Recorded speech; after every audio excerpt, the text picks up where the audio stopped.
Sir வீடு பூட்டி இருக்கு? அதான் கதிர் எனக்கும் புரியல, எங்க போயிருப்பாங்கன்னு தெரியல. என்ன சார் இது? நானும் நேற்று விஷயம் தெரிஞ்சதுல இருந்து பாத்துக்கிட்டே இருக்கேன், ஏதாவது ஒரு தடங்கள் வந்துகிட்டே இருக்கு சார். இப்ப என்ன பண்றது, யார்கிட்ட கேக்குறதுன்னு ஒண்ணுமே புரியல சார். கதிர், அங்க ஒரு லேடி வராங்க, அவங்கள்ட்ட கேட்டு பாப்போம். அம்மா கொஞ்சம் இங்க வாங்கம்மா. சார்.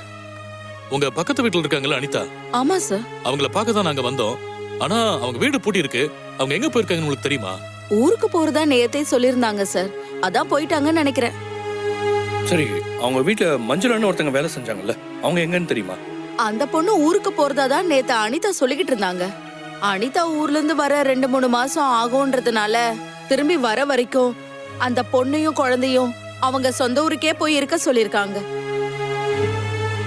சரி, நீங்க போங்க. சரிங்க சார். என்ன சார் இது? சார் உங்ககிட்ட அனிதா நம்பர் இருக்குல்ல, அவங்களுக்கு கால் பண்ணி விஷயத்தை சொல்லுங்க சார். இல்ல கதிர், அவங்களுக்கு கால் பண்ண முடியாது. அவங்க போன் ராகுல் கிட்ட மாட்டிட்டதால இன்னொரு போன் நம்பரை மாத்தி இருப்பாங்க. என்ன சார் இது?